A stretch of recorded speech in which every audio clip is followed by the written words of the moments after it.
오늘 나온 뉴스들 언박싱해드리는 기자 언박싱. 오늘은 헤럴드 경제 배두원 기자 나왔습니다. 어서 오십시오. 안녕하십니까. 오늘 코로나 상황은 어떻습니까? 예, 사회적 거리두기 1단계 전환 이틀째죠. 오늘 1일 신규 확진자 수가 안타깝게 다시 세 자릿수로 올라섰습니다. 오늘 0시 기준으로 1일 신규 확진자 102명 늘어서 누적 24,805명이 됐고요. 지난 7일이죠. 그 이후 엿새 만에 100명을 다시 좀 넘어선 겁니다.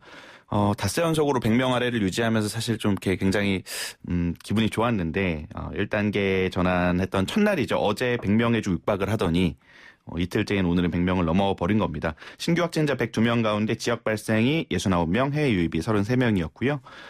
지역사회에 감염된 것으로 이제 보는 이 지역 발생 확진자 수는 어제랑 같았습니다. 그러니까 결국에는 해외 유입 많았군요. 예, 좀 늘어난 거고, 주요 감염 사례를 보면 가족, 지인 모임이나 의료기관을 고리로 한 집단 감염이 확산하는 양상입니다. 대전 유성구의 일가족 감염 사례가 현재까지 총 22명 확진자가 발생하기도 했고, 경기 동두천시 친구 모임 집단 감염과 관련해서도 확진자가 추가로 나와서 총 16명으로 누적 확진자가 됐습니다. 경기 의정부시 마스터플러스 병원, 서울 도봉구 다나병원 등 이런 것도 계속 늘어나고 있고, 서울 서대문구 장례식장이나 경기 수원시의 스포츠 아일랜드 등 이제 새로운 소규모 집단 감염도 계속되고 있는 상황입니다. 예, 전문가들은 1단계로 내린 게 너무 성급한 판단 아니냐라고 했습니다만 정부 당국에서는 경제 문제를 신경 안 쓸 수가 없는 것이고 소상공인들이 너무 힘들어하니까요. 또 대통령도 이야기했습니다만 어느 정도의 또 방에 대한 자신감도 있었던 것 같습니다. 아무래도 또 이제 우리 국민들의 수준이 성숙하다는 것도 좀 믿음이 있는 것 같고. 예, 조금 더 상황을 지켜보고요. 예. 방탄소년단이 갑자기 미중 갈등 문제에 끼어들었어요. 예, 그렇습니다. 이제 중국의 공격에 미국 언론의 비판까지 좀 오늘 나오면서 마치 이제 미중 갈등 사이에 BTS가 끼어든 모양새가 됐는데요. 미국 일간 뉴욕타임즈죠. 현재 시간으로 12일입니다. 중국 누리꾼들이 방탄소년단의 악의 없는 발언을 공격했다라고 보도를 했어요. 이게 잘 모르시는 분들 위해서 어떤 발언이 있었는지 좀 먼저 간략히 알려드리면은 그 한미 관계 발전에 기여한 공로자한테 주는 벤 플리트 상이라고 있습니다. 예. 이게 코리아 소사이어티라는 친선 협회가 주는 건데 최근에 BTS의 상을 타고 리더죠 RM이 수상 소감에서 올해 이제 한국 전쟁 70주년으로 우리 양국이 함께 겪었던 고난의 역사와 많은 남성과 여성의 희생을 기억해야 된다. 이렇게 우리가 듣기에는 아무 문제 없는 말인데요. 발언인데 이제 중국 네티즌들, 그러니까 중국 분들한테는 이게 한국 전쟁 자체가 항미 원조라고 하더라고요. 그러니까 미국에 대항해서 북한을 도운 전쟁이다. 예. 이렇게 생각하고 있기 때문에 이게 한국과 미국이 함께 고통받았다. 결국 중국은 적이었는데 이제 이런 것 때문에 심기를 좀 건드린 것 같아요. 이제 어제부터 중국판 트위터죠. 웨이보에 BTS 팬클럽 아미를 탈퇴하겠다. 이런 발언이 계속 나오고 현재 소셜 미디어에 그 삼성 스마트폰 갤럭시 중에 BTS 에디션이 있는데 요 판매를 중지했다는 게시물들이 올라오고 베이징 현대차와 휠라죠. 휠라도 BTS 관련한 웨이보 게시물을 싹 사라지고 이런 글이 게시됐어요. 결국에 이 중국의 좀 지나친 애국주의 때문에 BTS가 타격을 입은 건데 미국 언론까지 오늘 나선 겁니다. 뉴욕타임즈 기사를 좀 보면은 BTS가 이런 공공연한 도발보다는 진심 어린 포용성으로 잘 알려진 인기 보이밴드고 전혀 악의가 없는 말 같았다. 근데 중국의 인터넷 사용자들이 지체 없이 공격하는 글을 올렸다라고 비판을 했어요. 그러면서 삼성과 힐라가 BTS와 협력한 흔적을 없애며 거래를 뒀다. 이것은 중국에서 사업을 하는 다국적 기업이 중국 사람의 애국심을 쫓는 최신 사례고 불매운동 가능성을 차단하려는 의도로 보인다라고 분석을 했고요. 영국의 뉴스통신사 로이터 통신도 삼성을 포함한 몇몇 유명 브랜드들이 명백히 BTS와 거래를 두고 있다. 이번 논란은 세계 제2위 경제대국인 중국에서 이런 대형 업체들 앞에 정치적인 지뢰가 깔려있다라는 것을 보여준 가장 최근의 사례라고 보도를 했습니다. 글쎄요, 중국 네티즌들은 그럴 수도 있겠습니다만, 항구시보에서 BTS 비판 기사를 실어서 예. 더 놀라 있는 거잖아요. 그렇죠. 관영 매체. 근데 시끄러우니까 삭제했더라고요, 기사를. 네. 예, 항구시보 삭제했는데, 항구시보에서 그 기사를 삭제했다고 하는 것은, 야, 우리가 BTS를 비판한 건 명분이 좀 없다. 이렇게 판단한 것 같고, 중국, 항구시보는 기간지라고 볼 수 있으니까. 예, 맞습니다. 중국 당국에서 이렇게 나온다고 하면 이것도 곧 잠잠해지겠네요. 잠잠해졌으면 또 좋겠고 이게 사실 그게 그렇게 크게 문제될 발언이 저는 아닌 것 같은데 예. 그냥 충분히 수상소감으로 할 수 있는 말인데 예. 좀 트집을 잡힌 거 아닌가. 예. 그렇게 생각이 듭니다. 알겠습니다. 국감 이야기도 해보죠. 오늘 국감에서는 국방위가 주목을 많이 받았다고 하는데 BTS 관련해갖고 어떤 얘기가 나왔다면서요? BTS 병역 뭐 연기, 병역 특례 이런 걸로 지금 한창 말이 많았는데 오늘 앞서 이제 국감 업무보고 자료를 통해서 병무청이 그 대중문화예술 분야 우수자의 징집, 소집, 연기 등을 골자로 하는 병역법 개정을 추진 중이다라고 밝혔었는데요. 그러니까 병역 특례, 정확하게는 병역 연기인 거고요. 오늘 국감 자리에서도 이 BTS를 비롯한 대중문화예술인의 입영 연기 가능 연령의 상한선을 최대 만 30세까지 검토하고 있다라고 밝혔습니다. 모종화 병무청장은 입영을 연기할 수 있는 연령은 상한선까지 고려하고 있다. 그래서 뭐 이런 활동할 수 있는 연령을 고려해서 상한선으로 입영을 연기토록 할 것이라고 말을 했는데요. 현재 병역법에 따른 입영 연기가 연령으로 만 30세고 한데 이 대상 자체가 뭐 대학생, 대학원생 뭐 이렇게 한정돼 있잖아요. 뭐 연수기관 연수생도 있고 여기에다가 문화체육부 장관이 추천하는 대중문화예술 우수자에 대해서는 똑같이 이제 만 30세까지 연기할 수 있도록 하겠다라는 뜻입니다. 그 입영 연기 대상자 추천 기준에 대해서 이제 모종화 병무청장은 국민적 공감대가 있어야 된다. 가장 높은 수준의 추천 기준을 만들 것이다라고 말을 했고 또 형평성 문제가 아주 중요하기 때문에 형평성 있는 높은 수준의 추천 기준을 마련하겠다라고 강조를 했습니다. BTS나 또 아미들은 이 문제에 대해서 별 신경을 안 쓴 것 같은데 정치권이 더 나서는 것 같아요. 예, 그렇습니다. 시간이 되면 가겠죠. 예. 근데 이제 워낙 이제 인기를 많이 끌고 있다 보니까 그렇게 되는 것 같습니다. 유승준 씨에 대해서는 입국 금지가 계속 유지돼야 한다 이런 말이 나왔네요. 예, 모종화 병무청장이 그 유승준 씨 입국 금지에 대한 국민의힘 이채익 의원의 질문에 우선 한국 사람이 아니라 미국 사람은 스티브 유라고 이렇게 초장부터 강조를 하면서 병무청 입장에서는 입국이 금지돼야 된다라고 답을 했습니다. 그 이제 본인이 병역 의무를 스스로 이탈했고 또 국민한테 이행하겠다고 누차 약속했음에도 거부했다. 입국해서 만약에 연예계 활동을 하면은 지금 이 순간 병역 의무를 하는 장병들의 상실감이 얼마나 크겠냐라고 설명을 했고 그 이제 이런 질의도 있었어요. 범죄를 저지른 외국인도 추방당한 지 5년 뒤에는 재입국이 가능한데 이 유승준 씨를 영원히 한국에 못 오게 하는 게 좀 과도한 거 아니냐 이런 의견이 있다. 라고 하지만 단호했습니다. 그런 의견 알고는 있지만 신성한 병역 의무를 수행하는 게 더 중요하다. 법원에서 판단하겠지만 병무청 입장에서는 입국이 계속 금지돼야 한다라고 생각한다고 거듭 밝혔습니다. 국민 감정이라는 게 또 있으니까요. 예. 정무위에서는 여권 인사들의 연루 의혹이 제기되고 있는 라임 옵티머스 사건이 주요 쟁점이 됐습니다. 예, 자세한 거는 이따 4부에서도 자세히 다룬다고 해서 여야가 어떤 입장으로 맞서고 있는지 위주로만 간략하게 설명을 좀 드릴게요. 일단은 그 금융위원회 이런 게 정무위원회에서 소속돼서 하는데 일단 라임 사건, 옵티머스 사건 그 두 자산운용사의 일종의 금융사기 사건이라고 보시면 되는데요. 야권에서는 여권 인사들이 연루가 돼 있다. 권력형 금융사기다라는 의혹을 꾸준히 제기해온 사건이기도 하고요. 국민의힘 측은 오늘 여권의 유력 잠룡이죠. 이낙연 민주당 대표, 이재명 경기도지사가 이번 사태에 연루됐을 가능성을 계속 부각을 시켰습니다. 주호영 원내대표가 오늘 국감대책회의에서 어제 이낙연 대표가 이제 실체가 불분명한 의혹이 제기됐다라고 발언한 것을 잡고 이게 여당 대표가 실체가 불분명한 의혹이라고 단정하고 예단하는 게 섣부르다. 이게 마치 여당 대표가 나서서 가이드라인을 주고 그런 것 같은데 보탤 일이 아닌 것 같다라고 반박을 했고요. 정무위 간사인 성일종 국민의힘 의원도 라디오에 나와서 이낙연 대표 같은 경우도 물품이 같다는 거 아니냐. 본인들께서 억울한 게 있으면 자연스럽게 해소하면 될 것이다라고 말을 하면서 이재명 경기도지사를 향해서도 겨냥을 했습니다.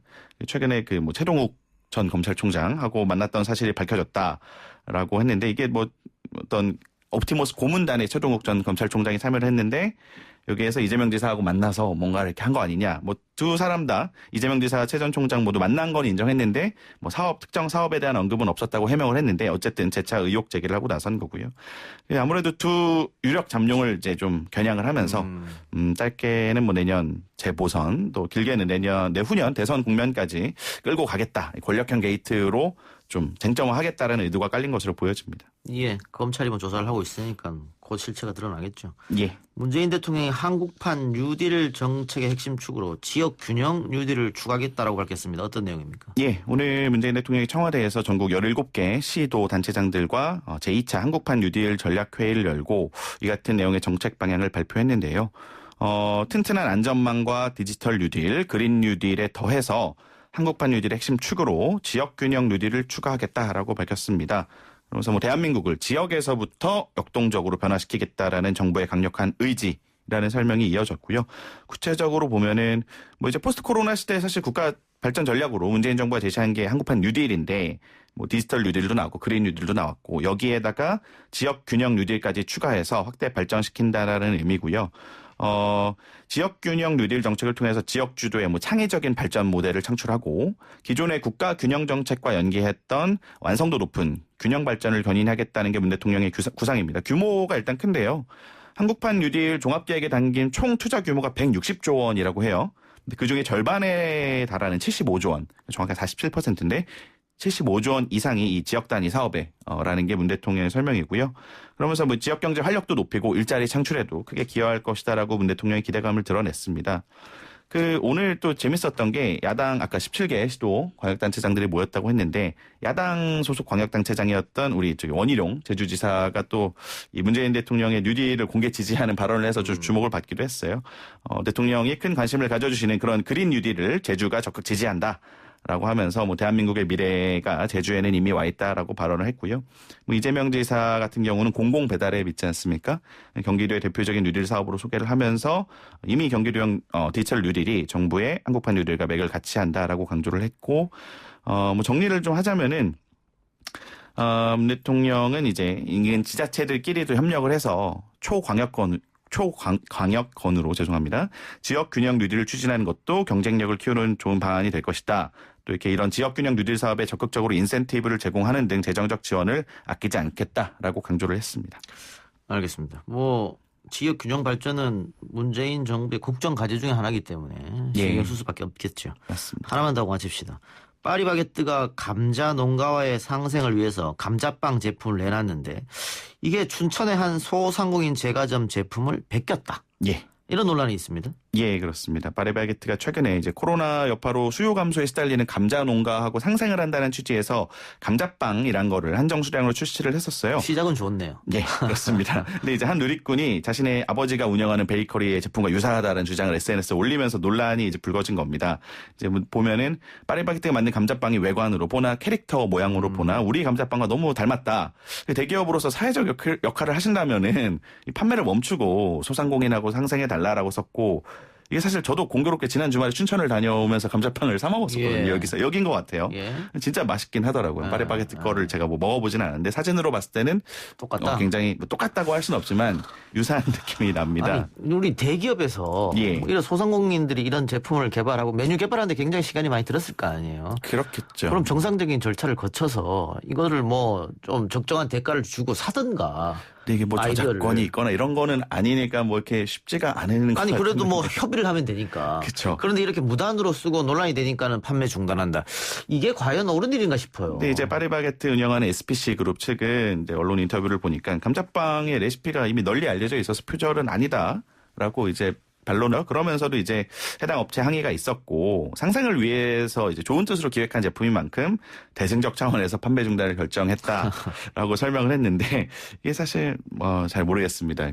일단 논란이 커진 것 자체가 마칼럼니스트 황교익 씨가 페이스북에 좀 이 글을 공유를 하면서 확산이 된 건데 그러니까 이제 감자 농가와 상생만 생각하면서 이 작은 빵집하고 상생은 생각하지 않았던 것이냐라는 비판이 나온 거고. 예, 지금 포항 덮죽집의 메뉴도 또 여기도 어제 표절을 해서 프랜차이즈로 만들어서 논란이 됐었는데. 맞습니다. 배 기자 이야기처럼 이게 과연 식품을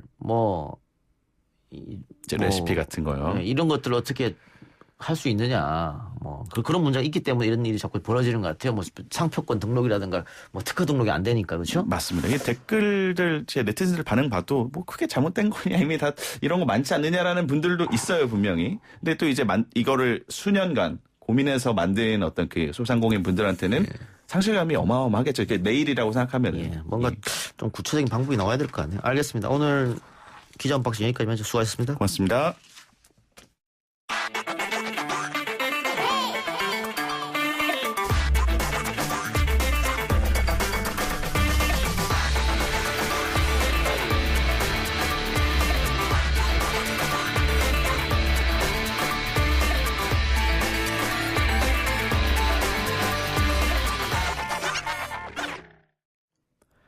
독일의 수도 베를린시 미테구에 세워진 평화의 소녀상이 철거 위기에 놓여 있다는 이야기 들으셨을 겁니다. 소녀상 설치와 철거 문제는 세계 곳곳에서 벌어지고 있는 일입니다만 과거사를 꾸준히 반성해온 독일에서 철거 논란이 벌어졌다는 게 충격입니다. 철거를 막기 위한 각계의 움직임이 시작됐고요. 우리나라 국회의원들도 본격적으로 나섰는데요. 주한 독일 대사관을 찾아서 평화의 소녀상이 지켜지길 바란다는 내용의 서한을 전달한 민주당 윤미향 의원 연결해서 이야기 나눠보겠습니다. 의원님 나와 계십니까? 네네, 안녕하세요. 예. 독일 베를린시 밑에 구청이 14일까지 철거를 하라 이렇게 통보한 상황인데 그러면 내일 아닙니까? 네, 그렇습니다. 그 시민단체가 철거를 막기 위해 애쓰고 있습니다만 공권력이 동원이 된다면 철거를 막을 수가 없을 텐데요. 지금 상황은 어떻게 파악하고 계세요? 네, 지금 말씀하신 대로 베를린 현지 시간으로 14일 수요일까지 철거할 것을 통보받은 상태예요. 예. 그게 만약에 그걸 하지 않을 경우 구청이 직접 철거하고 그 비용을 청구하겠다라고 예. 통보한 상태고요. 예. 사실은 이 평화의 소녀상은 코리아 협의회는 독일의 시민단체가 세운 거예요. 예. 세우는 과정에서는 1년 동안 설치하기로 그 행정적인 허가까지 받아서 한 거고요. 예. 근데 이제 일방적으로 통보를 했기 때문에 지금 현재 시민단체는 그 행정 집행중지 가처분 소송을 건 상태고 예. 앞으로 한 그 소송이 1년 정도 진행되는 그런 예정이기 때문에 예. 그 기간 동안에는 철거가 면하지 않을까라고 추측은 하고 있습니다만은 예. 안심할 수 없는 그런 상황이고요. 근데 이제 이 소식이 알려진 이후에 지금 말씀하신 것처럼 철거 반대 캠페인이 일본을 포함해서 세계 곳곳에서 지금 진행 중인데 예. 베를린 시장이 소속된 정당이 3인당이거든요. 예. 3인당도 소녀상 철거 반대 성명서를 발표했다고 하고요. 예.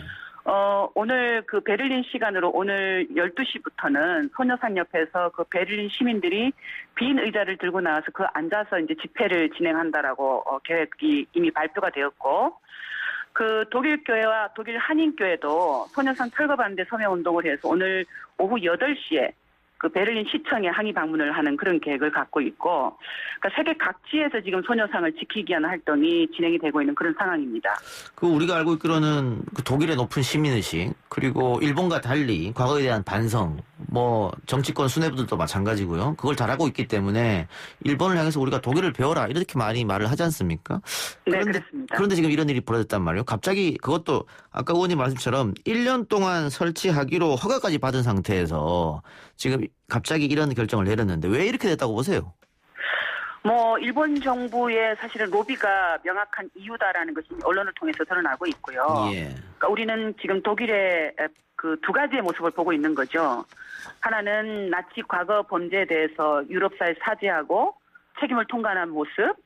다른 한편으로는 아시아 여성들이 그 제국주의 군대에 의해서 당한 성노예 범죄에 대해서는 피해자 편이 아니라 가해자 편에서 그 논리와 인식을 따르는 모습, 이 두 가지를 지금 우리는 배우고 있습니다. 예. 그러니까 앞으로 사실은 한국이 유럽에 대해서 어떤 외교를 해야 할지, 또 우리는 앞으로 유럽에 대해서 어떤 노력들을 해야 될지 그대로 보여주는 사건이라고 생각이 들어요. 그러면 일본 정부는 철거하기 위해서 나름 로비를 했고, 그럼 우리 정부는 여기에 대해서 이런 움직임을 못 느꼈다, 알지 못했다 이렇게 봐야 되겠네요. 우리 정부는 글쎄 몰랐다라고 생각하진 않습니다. 그러니까 세우는 과정에서 시민단체들이 계속 지원을 요청을 했고 협력을 또 건립이 되자마자 일본 정부가 바로 압력에 들어갔다라는 것이 언론을 통해서도 보도가 되기 시작을 했거든요. 그러니까 우리 정부도 이미 파악은 하고 있었을 것이다. 하지만 이제 정부의 입장은 시민사회단체가 주도한 노력에 주도한 활동에 정부가 나서는 것이 맞지 않다. 그게 사실은 지난 30여 년 동안 일본군 위안부 문제를 해결하기 위해서 국제사회에서 활동을 펼칠 때마다 우리 정부가 보여온 태도이기도 해요. 예. 네, 그것이 맞는가 틀린가는 또 다른 측면이 있다라고는 생각을 합니다만은 예. 아무튼 이번 이 사건에 대해서 한국 정부가 모르고 있었다라고 생각하지는 않습니다. 알겠습니다. 근데 어쨌든 소녀상 철거를 한다고 하면은 독일의 명분은 좀 없어 보이는데, 그래서 지금 그 구청에서 이야기하는 것은 사전에 알리지 않은 비문을 설치해서 독일과 일본 간의 관계에 긴장이 조성했다 이렇게 되어 있거든요. 네, 그렇습니다. 그 비문 내용이 어떤 건데요? 비문은 굉장히 상식적인 거예요. 보통 어떤 비가 만들어지면 그 비에 대한 이름표가 붙게 됐잖아요. 예. 이건 무슨 비다라는. 그러니까 제2차 세계대전 때 일본군 성노예 피해자가 된 아시아 여성들을 기억하고, 또 1991년 8월 14일 침묵을 깬 피해자들의 그 활동을 기리고, 뿐만 아니라 그 무력 분쟁하의 성폭력 피해의 재발 방지를 위해서, 그러니까 즉 평화를 위해서 이 소녀상을 세운다라는 내용이 그게 기록이 되어 있어요. 예. 그리고 마찬가지로 독일 분들이 그 소녀상의 모습에 대해서 잘 모르기 때문에 단발머리라든가 또 주먹이라든가 또 발 뒤꿈치를 들고 있는 모습, 나비, 새, 빈 의자 이런 모습에 대해서 작가가 이것은 무엇이다라고 설명하는 설명문이 들어가 있는 거예요. 그러니까 그것에 대해서 문제 제기를 하는 것은 상식적으로 정말로 이해가 되지 않는 거죠. 설치할 당시에 그 비문이 없었고 나중에 추가된 겁니까? 그러면? 아니요.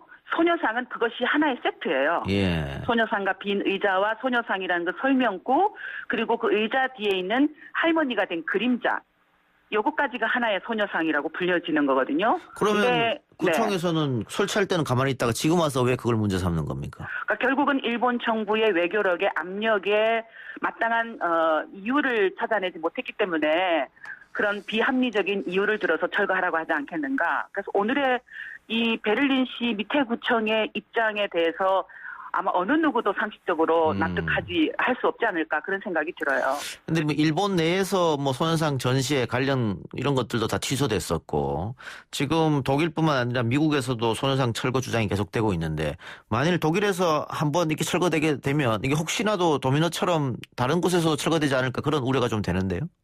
사실은 독일이 참 그동안 많이 어려웠어요. 지난 30여 년 동안. 예. 지금 미국에서도 그 캘리포니아의 평화의 소녀상이 세워질 때 일본 정부가 소송까지 했습니다. 그 철거하기 위해서. 예. 근데 일본 정부가 졌어요. 또 호주 시드니의 소녀상이 세워질 때는 어떻게 반대를 했냐면은 호주도 국가인권위원회가 있거든요. 예. 국가인권위원회에다가 호주의 소녀상이 세워지는 것은 일본에 대한 인종차별이다라고 반대를 했습니다. 하지만 실패했어요. 예. 그래서 지금 세계 곳곳에 호주라든가 캐나다라든가 미국 등 여러 도시에 소녀상이 세워져 있습니다. 근데 이제 독일도 사실은 프랑크푸르트에도 올해 3월 8일에 세워졌어요. 예. 여기에 대해서는 일본이 지금 아직까지 압력을 하거나 하지 않았는데 유독 베를린시에 세워진 것에 대해서 지금 일본이 이렇게 하고 나오고 있는 것이거든요. 예. 그러니까 이 베를린시에 있는 소녀상이 만약에 철거된다면 이건 일본의 문제를 넘어서서 독일 사회에 특히 그동안 나치 범죄에 대해서 유럽과 독일이 공동체 관계를 맺어온 이 어떤 역사에 대한 인식, 역사적인 흐름 이것에도 심각한 명예훼손을 가하는 그런 일이 되지 않을까. 이 어떤 교훈을 독일이 심각하게 받아들여야 된다. 그런 생각이 듭니다. 예. 그 소녀상을 지켜달라는 항의 서한을 주한 독일 대사관에 보냈지 않습니까? 그렇습니다. 독일 대사관 입장은 확인했습니까? 역시 뭐 외교적인 입장이기 때문에 이 문제를 한일 간의 문제라고 한일 간의 갈등의 문제로 되어 있는 것에 대해서 참 자신도 안타깝게 생각한다.